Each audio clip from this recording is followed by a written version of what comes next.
शिवपुर गांव के एक कोने में रघुवीर लोहार अपने छोटे से कच्चे घर में गरीबी और उम्मीद के बीच जी रहा था। सुबह सवेरे वो अपने औजार लेकर निकलने ही वाला था। कब तक ऐसा चलेगा रघु? हर रोज उम्मीद लेकर जाते और निराशा लेकर लौटते हो। क्या करूं राधा, किस्मत ही फूटी है। कुछ अच्छा होने लगता है तो कोई ना कोई मुसीबत आ जाती है। रघुवीर का बेटा रतन भूख से बेहान होकर दौड़ता हुआ आया। उसकी आंखों में भूख भी थी और सवाल भी। पिताजी, कई दिन से अच्छा खाना खाने का मन कर रहा है। हमारे घर में पकवान क्यों नहीं बनते? रघु की आंखें नम हो गई और बोला, चिंता मत कर बेटा, एक दिन हमारे भी अच्छे दिन आएंगे, हम भी पकवान बनाएंगे। रघुवीर कुछ नहीं बोला, चुपचाप अपने औजार उठाए और दुकान चल पड़ा। रघुवीर की लोहार की दुकान गांव के चौराहे पर थी। उस दिन जैसे ही उसने भट्टी सुलगाई और हथौड़ा उठाया, उसे लगा जैसे बाजुओं में अब पहले जैसी ताकत नहीं रही। उसकी हाथों की चोटें जैसे थक चुकी थीं। तभी गांव का मुखिया दुकान पर आ पहुंचा। उसके चेहरे पर औपचारिक मुस्कान थी। क्या हुआ? आज तुम्हारे हाथों में पहले जैसा जोर नहीं दिख रहा। क्या बात, मन भी कुछ बोझिल लग रहा है? क्यों? हाँ मुखिया जी, अब आप तो सब जानते हैं, फिर भी पूछते हैं। मेरा परिवार बहुत बड़ी आर्थिक तंगी में है। मेहनत तो बहुत करता हूँ, मगर हाथों में किस्मत नहीं है। मुखिया तो चुप रहा, लेकिन तभी बगल से बली आ गया। गांव का वो आदमी जिसे दूसरों के दुख में मजा आता था। मुखिया जी, मैं तो कहता हूँ रघुवीर को गांव से ही निकाल देना चाहिए। इसकी मनहूस छाया धीरे धीरे पूरे गांव में फैल रही है। कहते हैं कुछ लोग ऐसे होते जिन पर काल की छाया होती है, और ऐसे लोग पूरे गांव को बर्बाद कर सकते हैं। मुखिया पहले चौंका, फिर हंसने लगा। बाली भी हंसने लगा। तू भी ना बाली, छोड़ इसे, चल यहाँ से। दोनों रघुवीर की हालत पर हंसे और चले गए। रघुवीर वहीं खड़ा रहा, आंखें आसमान की ओर उठाए हुए। हे भगवान, क्या मैंने अपनी तकदीर खुद लिखी थी? क्या कभी मैंने किसी का बुरा किया है?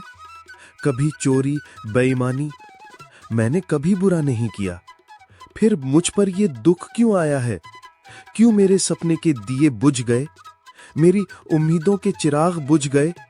धुंध में खो गया हूं मैं, कहीं से रास्ता नजर नहीं आता। ये तन्हाई कब खत्म होगी?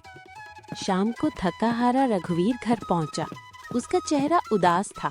जैसे ही उसने घर में कदम रखा, राधा ने उसे देख लिया। क्या हुआ? आज इतने उदास क्यों हो? अरे कुछ तो कहो। रघुवीर की आंखें भर आईं। उसने धीरे से राधा की ओर देखा। अब तो गांव वाले भी मेरी बुरी किस्मत का मजाक उड़ाने लगे हैं राधा। और क्या कहूं, आज दुकान पर एक भी ग्राहक नहीं आया। ऊपर से मुखिया और बाली, वो दोनों मेरी किस्मत पर हंसते हुए चले गए। मैं तुम्हारे लिए खाने के लिए भी कुछ नहीं ला सका। राधा चुप हो गई और उसकी आंखें भर आई। सुबह जब तुम दुकान जा रहे थे तब मैं बोल रही थी इसमें गलती मेरी भी है। मैं भी तुम्हारे दुख को कभी समझ नहीं पाई। फिक्र मत करो, भगवान सब ठीक करेंगे।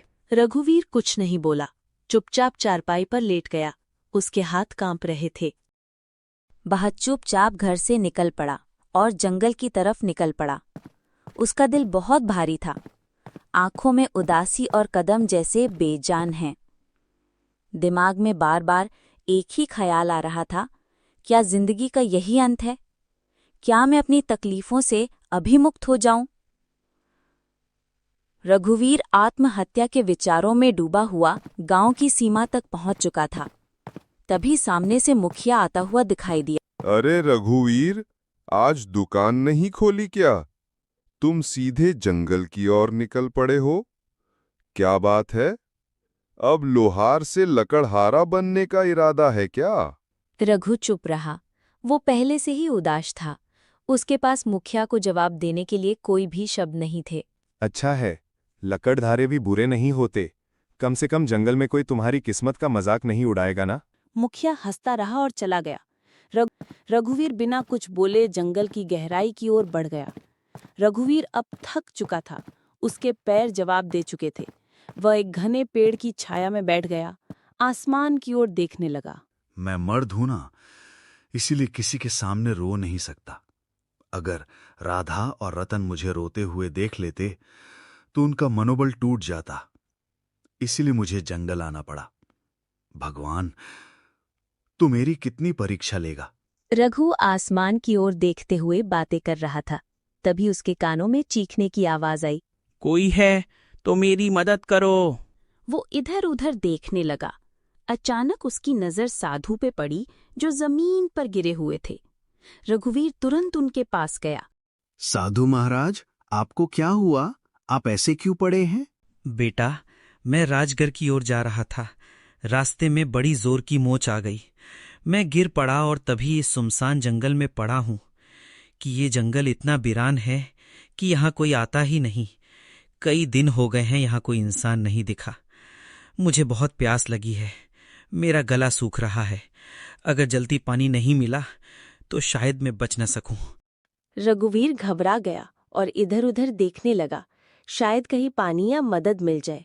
परंतु यहां तो दूर दूर तक तालाब नहीं दिखाई दे रहा है महाराज। बताइए साधु महाराज, अगर आपको पता हो कि पानी कहाँ मिल सकता है तो मैं अभी ले आता हूं।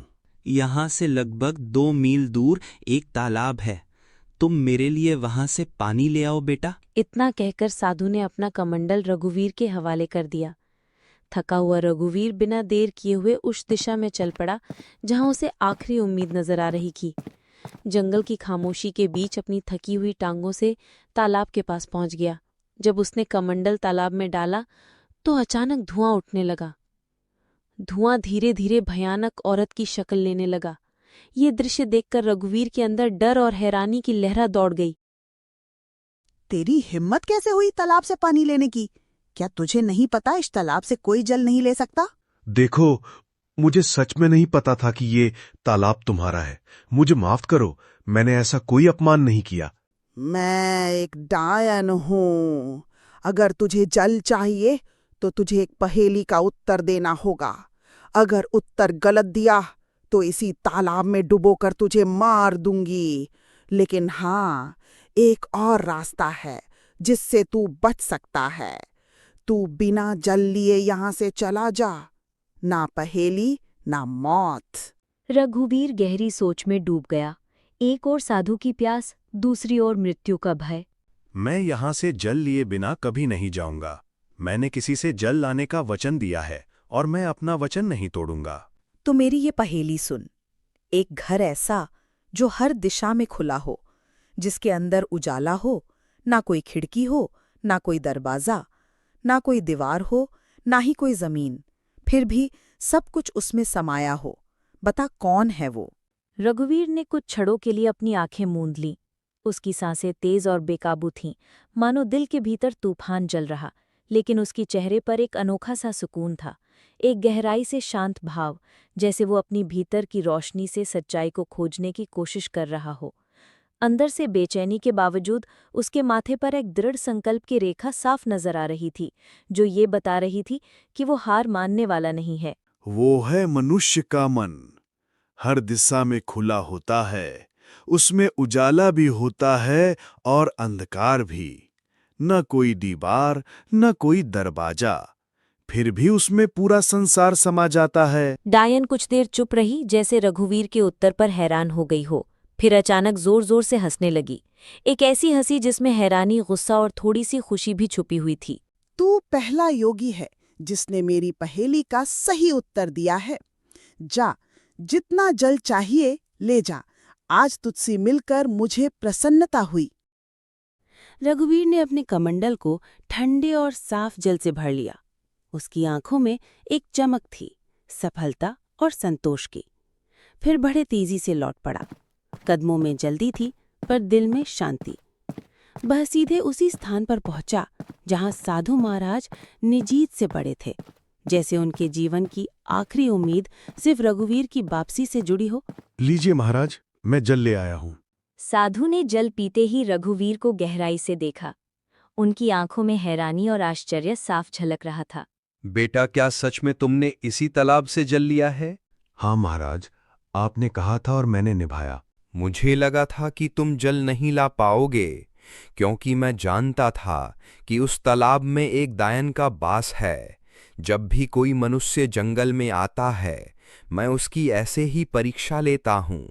अक्सर मैंने देखा है कि वह मनुष्य दायन के डर से भाग जाता है, लेकिन तुम पहले मनुष्य हो जिसने उस डायन की पहेली को हल किया और मेरे लिए जल लेके आए हो। इतना कहकर साधु ने आंखें बंद की और कुछ मंत्र पढ़ने लगे।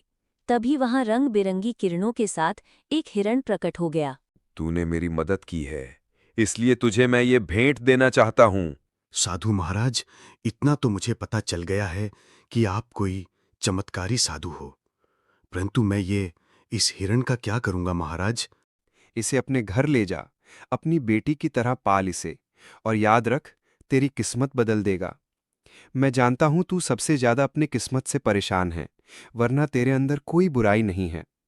तू मेहनती लोहार है, तेरे मन में कोई लालच नहीं है, और तू दूसरों की मदद करने वाला भी है। इतना कहकर साधु वहां से चले गए। रघुवीर ने उस हिरण को सावधानी से उठाया और अपने घर ले आया। हिरण की सुंदरता और चमक देखकर रघुवीर के दिल में नई उम्मीद जगी और उसने ठाना कि वो उसकी रक्षा करेगा और अपनी किस्मत बदलने की कोशिश करेगा। अरे, ये हिरण आपको कहाँ से मिला? रघुवीर ने सारी कहानी राधा को सुनाई। हमारे घर तो वैसे ही खाने के लाले पड़े हैं। साधु महाराज को अगर देना ही होता तो धन देते, इस हिरण को क्यों पकड़वाया? हाँ, अब साधु महाराज ने कुछ सोच समझकर ही दिया होगा। उन्हें भी तो हमारी इस हालत के बारे में अच्छी तरह पता था। तभी वहां रतन आ गया। पिताजी, ये हिरण वाकई बहुत अच्छा है। मेरे साथ तो अब गांव का कोई भी बच्चा नहीं खेलता क्योंकि हम गरीब हैं ना, लेकिन अब मैं इस हिरण के साथ खेलूंगा। इतना कहकर रतन हिरण को लेकर बाहर चला गया और खेलने लगा। हिरण इतना सुंदर था कि जिस किसी की भी नजर उस पर पड़ती उसका मन मोह जाता। अगले दिन जब रघुवीर अपने दुकान पर जाने की तैयारी कर रहा था, गांव का जमींदार उसके घर आ पहुंचा। आप तो जमींदार हैं, मेरे घर पर क्या करने आए हैं? इससे पहले तो आप कभी नहीं आए। भला मुझ जैसे गरीब के घर में आपका क्या काम है? हाँ, बात तो तू सही कह रहा रघुवीर, लेकिन बात यह है कि मैंने तेरे बेटे रतन को एक हिरण के साथ खेलते देखा है। वो हिरण वाह वाह वाह बहुत सुंदर था, और तू जानता है कि मुझे जानवरों को पिंजरे में रखने का कितना शौक है, तो मैं वह हिरण खरीदना चाहता हूँ। राधा ये सुनकर चौंक गई। वह कुछ कहने ही वाली थी कि माफ कीजिए, मैं वो हिरण आपको नहीं बेच सकता। अरे भाई, मैं तुझे इसकी बहुत अच्छी कीमत दूंगा। आप चाहे मुझे उसकी कितनी भी अच्छी कीमत दें, माफ कीजिएगा, मैं उस हिरण को नहीं बेचूंगा। जमींदार क्रोधित होकर वहां से चला गया। आपने ये क्या किया? जमींदार हमें इसकी अच्छी कीमत दे सकता था, हमारी हालत कुछ बेहतर हो सकती थी। मैं ये हिरण नहीं बेचूंगा राधा, क्योंकि ये हिरण मुझे साधु महाराज ने भेंट किया है, और भेंट की हुई वस्तुओं को कभी बेचा नहीं जाता। कुछ दिन ऐसे ही बीत गए। रघुवीर, उसका परिवार हिरण से कुछ ऐसा जुड़ गया था कि उसे छोड़ने का ख्याल भी नहीं आता था। फिर कुछ दिनों बाद एक व्यापारी वहां आ पहुंचा। अरे भाई, मुझे तुम्हारा ये हिरण बहुत पसंद आया है। मैं तुम्हें इसकी मांगी हुई कीमत दूंगा। ये हिरण मुझे बेच दो। तुम मुझे चाहे कितना भी धन क्यों न दो, मैं इसे नहीं बेचूंगा। अरे तुम गरीब के गरीब ही रहोगे, तुम सामान्य लोहार हो, समझते ही नहीं कुछ। व्यापारी वहां से चला गया। राधा रघुवीर पर गुस्सा हो गई। जब से ये हिरण आया है तब से हमारा खर्चा और बढ़ गया है। पहले जमींदार को लौटा दिया और अब व्यापारी को भी मना कर दिया, क्यों नहीं बेचा इसे? राधा ना जाने क्यों अब मुझे इस हिरण से कुछ खास लगाव हो गया है, और वैसे भी साधु महाराज ने कहा था इसे अपनी बेटी की तरह पालना। अब ये मेरी बेटी जैसा है, और भला कोई बेटियों को मांगी हुई कीमत पर बेचता है क्या? खुद सोचो ना। राधा ये सुनकर चुप हो गई और नम आंखों से मुस्कुराने लगी। धीरे धीरे वो हिरण उनके परिवार का हिस्सा बन गया। वहीं किसोनगर के राजमहल में उदासी छाई हुई थी। राजा विक्रम अपनी 20 साल की पुत्री चंद्रलेखा को देख रहे थे, जो बेहोशी की स्थिति में थी। उनके बगल में राजगुरु थे। राजगुरु, क्या मेरी पुत्री ठीक हो पाएगी? मैंने राज्य के बड़े बड़े वैद्यों को दिखाया, लेकिन कोई फायदा नहीं हुआ। महाराज, आपकी पुत्री को एक विचित्र बीमारी है। इसका इलाज संभव है, लेकिन अत्यंत दुर्लभ है। फिर जल्दी से बताइए ना गुरुजी, इलाज क्या है? ध्यान से सुनिए।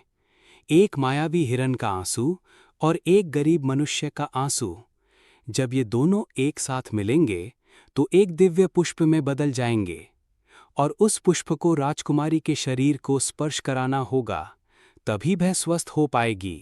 तो बताइए वो मायावी हिरन कहाँ मिलेगा? मैं उसे किसी भी कीमत पर ढूंढ लाऊंगा। और गरीब की बात तो कीजिए ही मत, हमारे राज्य में गरीब की कोई कमी नहीं है। आपने पूरी बात सुनी ही नहीं महाराज। अगर किसी गरीब को जबरदस्ती रुलाया गया तो बहाए आंसू व्यर्थ होगा। दोनों को अपने आप दिल से रोना होगा, तभी वो पुष्प प्रकट होगा। तो फिर क्या तुम्हें पता है राजगुरु, वो हिरण किसके पास है? हाँ महाराज, मैंने साधना के दौरान ये देखा है, वो मायावी हिरण हरियापुर गांव के लोहार के पास है। राजा विक्रम अपने मंत्री और 2 सिपाही के साथ गांव की ओर रवाना हुए। कुछ ही देर में वे हरियापुर पहुंचे। वहां गांव का मुखिया दौड़ते हुए आया। हमारे तो भाग्य ही खुल गए, हमारे गांव में राजा विक्रम पधारे हैं। मुझे तुम्हारी बातें सुनने में कोई दिलचस्पी नहीं है। बस इतना बताओ, क्या इस गांव में कोई लोहार रहता है जिसके पास एक हिरण है? हाँ, महाराज रघुवीर लोहार हैं। पूरे गांव को पता है उसके पास हिरन है, और बहे हिरन किसी को देता भी नहीं है, क्योंकि बहे अत्यंत सुंदर है। मुकेश राजा विक्रम को लेकर रघुवीर के घर की ओर चल पड़ा। मंत्री, 2 सिपाही और स्वयं राजा को देखकर रघुवीर चौंक गया। क्या तुम्हारे पास कोई हिरन है? क्या वो मायावी है? प्रणाम महाराज, प्रणाम। हाँ महाराज, मेरे पास एक हिरन है, पर मुझे नहीं पता वो मायावी है या साधारण। मेरे लिए तो वो मेरे बेटी जैसा है। वह हिरन तुम्हें कहाँ से मिला? मुझे ये हिरण एक साधु महाराज ने भेंट किया था महाराज। समझ गया, उस साधु ने तुम्हें मायावी हिरण दिया है। चलो, मैं उसे खरीदना चाहता हूं। क्षमा कीजिए महाराज, मैं इसे बेचना नहीं चाहता और बेच भी नहीं सकता। महाराज, ये इतना ही मूर्ख है कि जमींदार ने भी इसे खरीदने की कोशिश की, मगर उसने नहीं बेचा। हमारे गांव का बड़ा व्यापारी महंगी कीमत देने आया, लेकिन फिर भी इसने हिरन नहीं बेचा, और अब इसने आपको भी मना कर दिया है। इसकी हिम्मत तो देखिए। देखो लोहार, मुझे उस हिरन की बहुत जरूरत है। मैं तुम्हें उसकी महंगी कीमत दूंगा, समझ रहे हो ना? मैं तुम्हें आधा राज्य सौंप दूंगा, बस मुझे बहे गए हिरन दे दो। नहीं महाराज, अगर आप मुझे पूरा राज भी दे दें तब भी मैं उसे आपको नहीं दूंगा। क्षमा करें। सिपाहियों, इस लोहार को बंदी बना लो और उस हिरन को पकड़कर महल में ले आओ। सिपाहियों ने रघुवीर और हिरन दोनों को पकड़कर महाराज के सामने पेश किया। कैसा लग रहा है अब? मूर्ख, मैं तुम्हें आधा राज्य देने को तैयार था और तुमने इनकार कर दिया। अब मैं तुम्हें उस हिरण को बिल्कुल नहीं दूंगा। आखिरी बार देख ले इसे, मूर्ख कहीं के। महाराज, मैं जानता हूं आप जो निर्णय लेते हैं उस पर अड़िग रहते हैं। बस आपसे मेरी एक विनती है, मैं अपने इस हिरण को एक बार गले लगाना चाहता हूं। मैंने इसे बेटे जैसा चाहा है। जा, तुम्हें इतनी मोहब्बत है, जा गले लगा ले इसे। रघुवीर ने दौड़कर उसे गले लगा लिया और दोनों के आंखों से आंसू बहने लगे। जैसे ही आंसू धरती पर गिरे, वहां एक नीला पुष्प खिल गया। महाराज, यही वो फूल हैं जो आपकी पुत्री को ठीक कर सकता है। राजा विक्रम दौड़कर फूल लेकर अपनी पुत्री के कमरे में गए। वह फूल जैसे ही पुत्री के सिर को छुआ, वो होश में आ गई। राजा विक्रम खुशी से वापस राज दरबार आ गए। मुझे माफ कर दो रघुवीर, मैंने अपने पुत्री के प्यार में अंधा होकर तुम्हारे साथ अन्याय किया। तुम्हारे आंसू सच्चे थे। अब मैं समझ गया कि तुम कितना सत्य बोल रहे थे। तभी वहां साधु महाराज प्रकट हो गए। महाराज, ये गरीब लोहार किस्मत का मारा है। उस हिरन को मैंने ही उसे भेंट किया था, और मैंने कहा था ये उसकी किस्मत बदलेगा। मैं जानता था आपकी पुत्री का इलाज उसी मायावी हिरन से होगा, लेकिन ये तभी संभव था जब हिरन पालने वाले की आंखों से सच्चे आंसू निकले, और सच्चे आंसू केवल सच्चे इंसान के निकलते हैं। साधु ने रघुवीर को देखते हुए कहा, रघुवीर, तुम्हारा काम पूरा हुआ, और जैसा कि मैंने कहा था, ये हिरन तुम्हारी किस्मत बदलेगा। अब समय आ गया है। रघुवीर, हम तुम्हें बहुत सा सोना देते हैं। तुम्हारे कारण हमारी पुत्री ठीक हो गई है। हम तुम्हारा ये एहसान कभी नहीं भूलेंगे। महाराज, आपकी मेहरबानी, लेकिन कृपया करके मुझे ये ना दें। नहीं नहीं नहीं नहीं रघुवीर, ये भेंट है और भेंट को कभी ठुकराते नहीं। आज से तुम मेरे राजमहल में मेरे सलाहकार बन के रहोगे और मेरे खजाने के रक्षा काम तुम्हारे कंधों पर होगा। तुम सच्चे इंसान हो। और हां, जिस गांव में तुम रहते हो, आज उस गांव के तुम जमींदार हो। पूरा गांव अब तुम्हारा होगा। रघुवीर पूरी दौलत लेकर अपने घर वापसी राह पर निकला, जो उसकी मेहनत, ईमानदारी और सच्चाई का इनाम था।